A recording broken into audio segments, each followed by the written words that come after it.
Super Wild Card Weekend. If you're fired up for it, go down below and hit that thumbs up icon as your Buffalo Bills travel to Jacksonville in Duval County to take on the Jaguars in the 3-6 matchup in the AFC Wild Card. Buffalo comes in as a road favorite of 1.5 points, but the people out west, they expect a shootout. 51.5 points is the total. And on today's show, we're going to preview Bills versus Jags, starting with a Jags and Bills deep dive, get to know both teams squaring off on the gridiron. We'll get to the injury news from both sides, my 5 keys to victory for Buffalo to come out victorious and advance to the divisional round, and then finally we'll wrap things up with my score prediction. Who wins and by how much? Before we dive into that, though, make sure you are subscribed to the channel. We're bringing back something that everybody loves here, a good old-fashioned sub battle for Wild Card Weekend. And look, Jaguars now, a brand new channel here at Chat Sports. We need to whoop their butt in subs. They're going to get a bunch of new audience this week. So if you're new here and you want free Bills content every single day and you want the Bills to come out victorious, go down below and hit that subscribe button.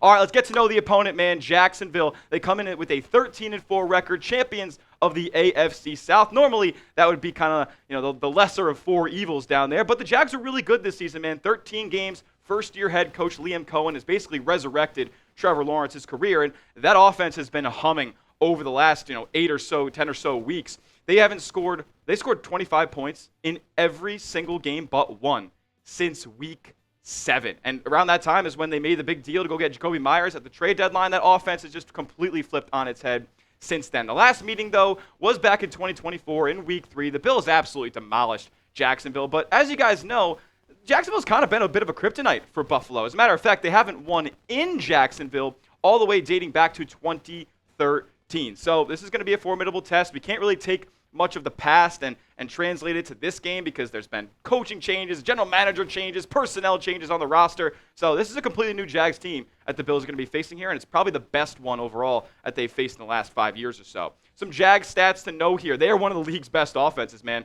27.9 points per game. They move the ball up and down the field. They top 11 in yards per game as well. Where they kind of falter on offense, though, and where I think the Bills can kind of take advantage is that third down conversion percentage. They're only 19th in the league, bottom half there. We know the Bills defensively, though, they give up a lot of third downs, especially third and longs. That's going to have to be limited this week. The Jags also, they're a top 10 red zone scoring offense too, but really not one of the better rushing teams in the NFL. As far as their defense goes, it's close to top 10 as well. They're a top 10 scoring defense. They're nearly a top 10 in yards per game defensively. Their opponent third down percentage, though, they let up quite a few, 20th in the NFL. Their opponent red zone scoring percentage, 19th. So pretty middle of the pack to mediocre there in terms of their opponents moving the ball down the field and scoring. Their opponent's yards per rush, though, and that's really where I'm kind of fearful for this game, is that they're a top 5 rushing defense in all of football. Now, let's talk about the offense real quick because we can't tell the story of the Jags this season without talking about the resurrection, the resurgence of one Trevor Lawrence. This guy's been great. 61% completions, but got over 4,000 yards this season. He's thrown a heck of a lot of touchdowns. He's a guy who we know is very trigger happy. Will turn the ball over from time to time. The Bills creating a couple turnovers off of Lawrence is a big key in this week, but he has been stellar. And honestly, guys, my early prediction for this game is it's going to be a shootout. The Jags have been one of the league's best offenses, probably maybe you could argue the league's best offense over the latter half of the season. So for a Bills team that when they match up against those elite units, they have to put up 30, 40 points to win. I think that's going to be the case again in the wild card game. Now the Jags, on the other hand, they have won whatever it is, 7, 8 in a row, but they really haven't seen a quarterback quite like 17 during that stretcher really at all this season. Even when they saw an elite quarterback, he did not play too well. In the last 7 wins for the Jaguars, this is kind of extraordinary, to be quite honest, the names that you see on your screen when it comes to who the Jaguars have beat up on. You got Brandon Allen in Week 18 after Cam Ward went down with an injury. 41-year-old Phillip Rivers, who is fat. We have Bo Nix, who also went for 300 yards on them, something he doesn't do too often. I'll give the Jags credit. They went to Denver and won that game. Brady Cook, though, in Week 15. Are you serious? Bills fans saw him in Week 18. Riley Leonard, he looked good in Week 18 too, but he didn't in Week 14 when Daniel Jones first went down. Cam Ward in Week 13. Jacoby Brissett in Week 12. Jacoby Brissett also went for 300 yards in this game, and the combined touchdown-interception ratio over this stretch is 4-8. They were not playing good QBs. And back to Week 11, Justin Herbert had no touchdowns and a pick that week as well. So the quarterback talent that they've been matching up against in the second half of the season, it's just been subpar for the most part. It hasn't been 17. Now, the Jags, though, there is a little bit of merit to them forcing that touchdown interception ratio. They're one of the best teams at taking the ball away from opponents in the league this season. They've 31 forced fumbles and recoveries or interceptions. That's the second most in all of football. And we know Josh Allen has turned the ball over a little bit more frequently than he did in his MVP season in 2024. He still had a stellar year, given that this is a down year for Josh Allen. 69% completion, 3,600 yards, 25 touchdowns, including 14 on the ground as well. So 39 total touchdowns to 12 total turnovers. And this guy is basically doubling his turnover-worthy play percentage in terms of his big-time throws. He can take the shots down the field, and he also keeps the ball out of harm's way as well. But look, man, I think the key to the Bills being as good as they've been this season is because of the versatility and the 2025 rushing champion, James Cook. 1,600 yards on the ground this year for him. I mean, it just seems like every time the Bills run 26 duo up the gut, he's generating 5, 6, 7 yards every single time they get down. And he's put the ball in the end zone 12 times this year. A little bit of a drop-off from his 16 touchdown 2024, but still very commendable. James Cook has evolved, I would say, into a top 5 running back in this league, bar none. Now, as far as the Bills season goes, it's wrapped up. We have the official numbers for you here. And the Bills were a top 5 scoring offense in football. Top 5 in yards per game. Top 5 in third down conversion percentage on offense. Also, top 3 in red zone scoring touchdown percentage. I mean, guys, for as much flack as the offense has caught over the second half of the season, these numbers are still ridiculous. And the Bills' defense, it's middle of the pack. I mean, we've harped about how they are susceptible to letting up the run like crazy. Big-time runs, big-time plays, gash plays left and right. But I think they've really turned the corner over the second half of the season. And in terms of scoring defense, they're top 12 in the league. I don't think that there's too much to worry about here, especially when you consider how the Bills have defended the run over the last 5 weeks or so. The biggest question for me in terms of Buffalo right now is who is going to make the plays on the boundary? Which wide receiver is going to step up? I think this has been the story of the season for the Bills. Obviously, injuries have been the story as well, but the lack of talent at the wide receiver spot is really what's held this team back offensively this season. So who is going to step up? Well, I'll tell you guys right now, there was a name that didn't really play too much in Week 18. Tyrell Shavers. And that's notable that he's getting serious rest in a Week 18 game that was meaningless. You saw Gabe Davis play all the way until the end. You saw Keon Coleman play all the way until the end. Tyrell Shavers didn't even play in the second quarter, for God's sakes. Seems like the Bills are going to be keen on using him big time in this wildcard matchup and beyond. I mean, that play he had a few weeks ago down the sideline, that one-on-one just mossing, I think it told the Bills coaching staff that this is one of the more talented receivers, if not the most talented boundary receiver on the roster. As far as the rest of the supporting cast goes in the Bills' trio of starting wide receivers for the postseason, I believe with what they've been running, based on what we've seen lately, they're going to be running Tyrell Shavers at the X or Z, whatever, Brandon Cooks at the other X or Z, and then Khalil Shakir there in the slot. I think that's going to be your main trio. I think you're going to see depth from Josh Palmer, who also played late into Week 18, and Gabe Davis, and who knows how many healthy scratches that Keon Coleman gets here once the postseason rolls around.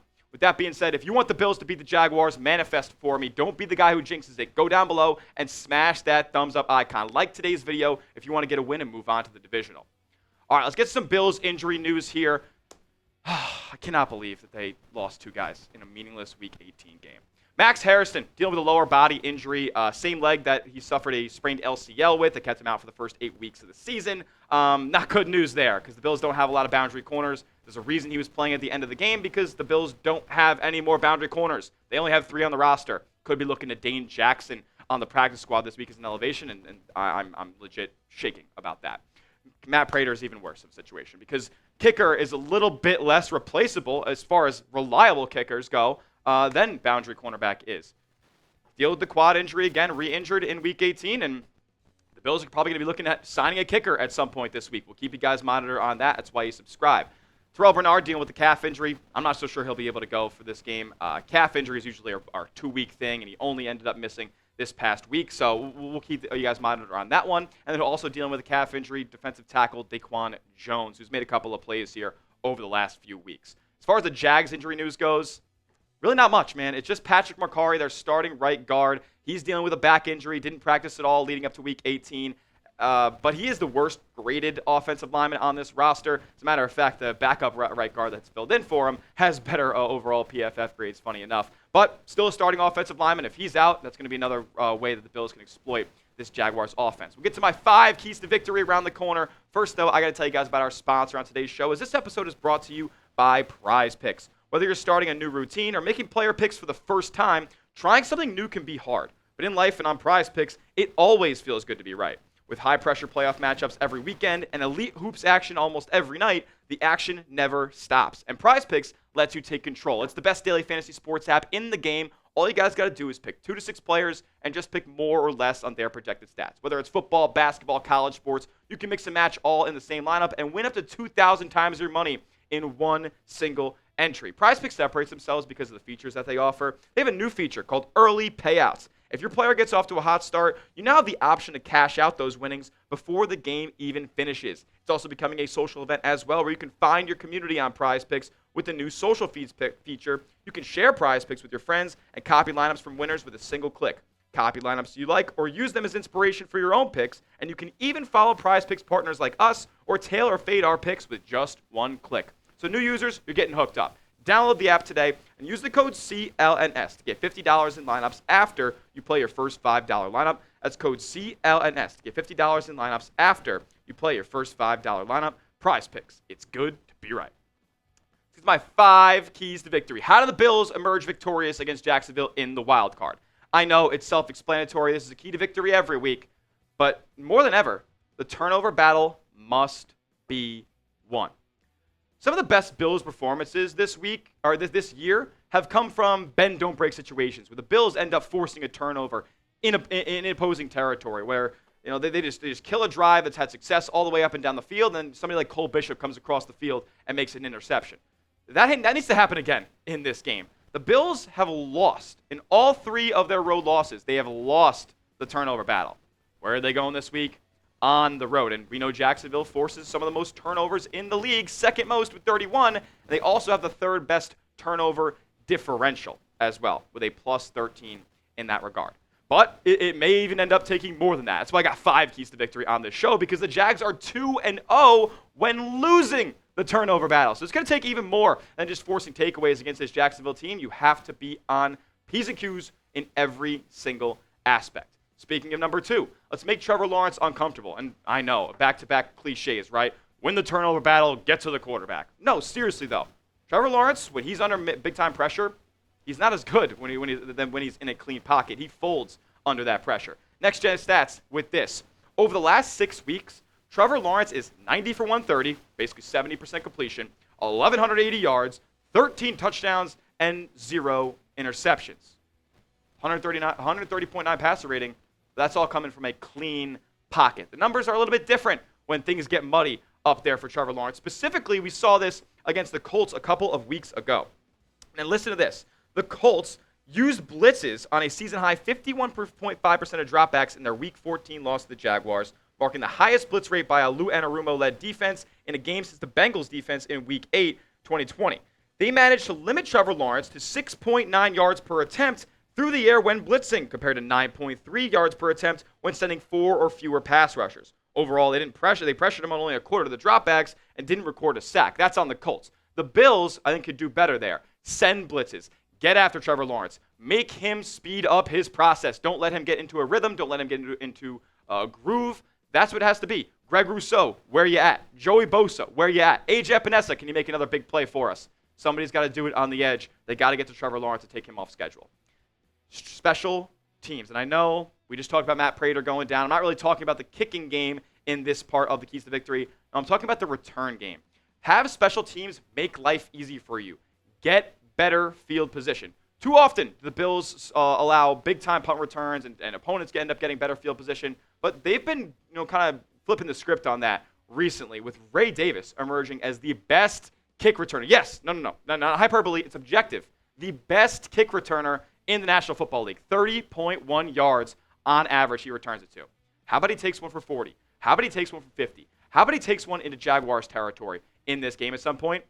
It's going to take those plays on the margin. Special teams wins you games in the playoffs. It can also lose you games. So Bill's got to be on 10 in this department as well. Dalton Kincaid, 86. Go have a day.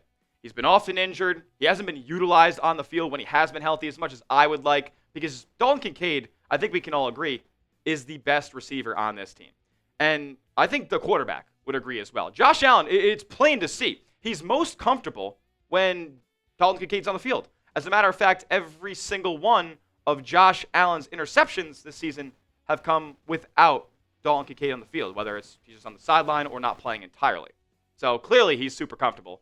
Carson Breber, with this from post the Eagles game that Dalton Kincaid did miss. The Bills with Dalton Kincaid are 9-2, now 10-2, with even more than 30.1 points per game because they dropped 35 against the Jets. 6.1 yards per play. That's probably up a little bit as well. The Bills without Dalton Kincaid, though, 2-3. Ridiculous. 23 points per game and 5.4 yards per play. He's clearly the key and the X factor to this offense reaching the heights that we know it can reach. He's got to be out there. He's got to go make a couple big plays. How about you get in the end zone as well? The Jags also are susceptible to a big tight end day. They're 19th in the NFL at covering tight ends per DVOA. They've also allowed the 7th most yards to the position as well. And we've seen when the Bills are going up against a defense that doesn't guard the tight end very well, i.e. the Cincinnati Bengals, who are by far the worst, we saw Dawson Knox looking like Travis Kelce, nearly having 100 yards. Kincaid play well as well. I think the Bills could attack some of their most productive receivers at the tight end position in this wild card matchup. And last but not least, it's plain and simple. I'm not going to bring up any nerd stats for this one. The Buffalo Bills have number 17, and the Jacksonville Jaguars do not have number 17. He is going to deliver. Did you hear him in the locker room? He said it's effing go time. Let's effing go. He looks like a man on a mission. His compatriots, his guys at the top of the NFL at the quarterback spot are not in the AFC playoff picture. It's just Josh. And that's not to discredit all the other teams that have made a big-time run and a great season. Claps for the Jaguars, claps for the Broncos, claps for the Patriots, claps for all the playoff teams. But they don't have a 17.